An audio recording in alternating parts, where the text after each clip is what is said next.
अभी सब्सक्राइब करें हमारे चैनल माँ दुर्गा म्यूजिक को और साथ में बेल आइकन जरूर दबाएं ताकि ऑल नोटिफिकेशन आप तक जल्द पहुँचे। यही छौरी से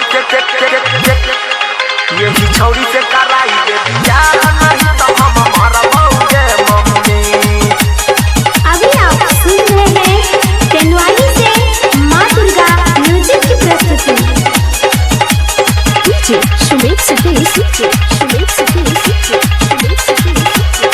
हाथ में हल्दी लगाई दे आप नहीं पढ़बौगे मम्मी।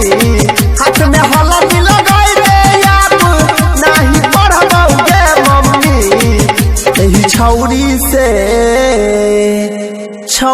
गोरखी से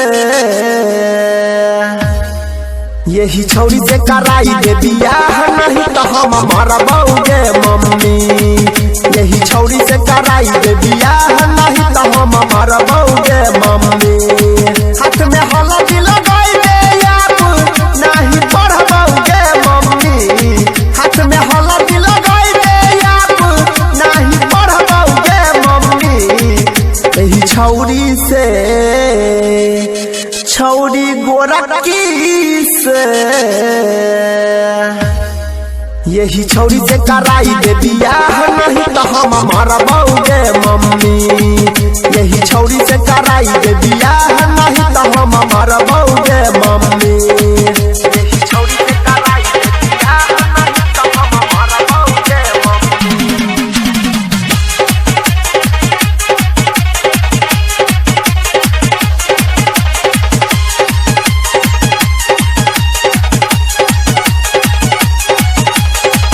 पापा जी से जाके मम्मी तू गे बतावे ओ करे से शादी करबै जाके समझावे।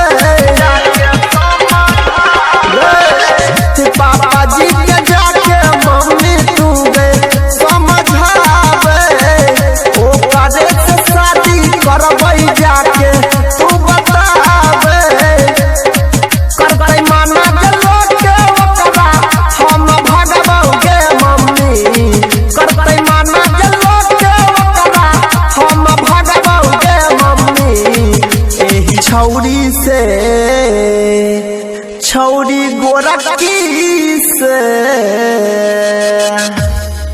यही छौरी से कराई दे बियाह नहीं तो हम हमारा बहुगे मम्मी। यही छौरी से कराई दे बियाह नहीं तो हम हमारा बहुगे मम्मी। अभी आप सुन रहे हैं तेनवाली से माँ दुर्गा म्यूजिक की प्रस्तुति।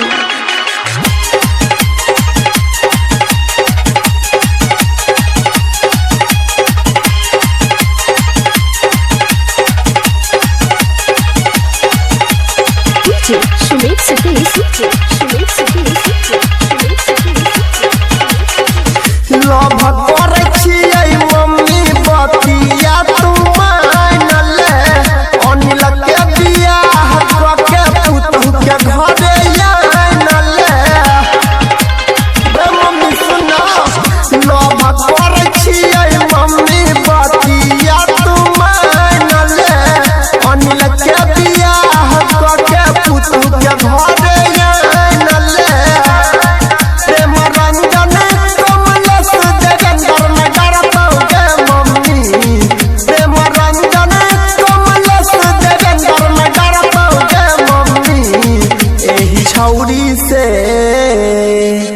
छौरी गोरखी से यही छौरी से कराई दे बियाह नहीं तो हम हमारा बहुगे मम्मी। यही छौरी से कराई दे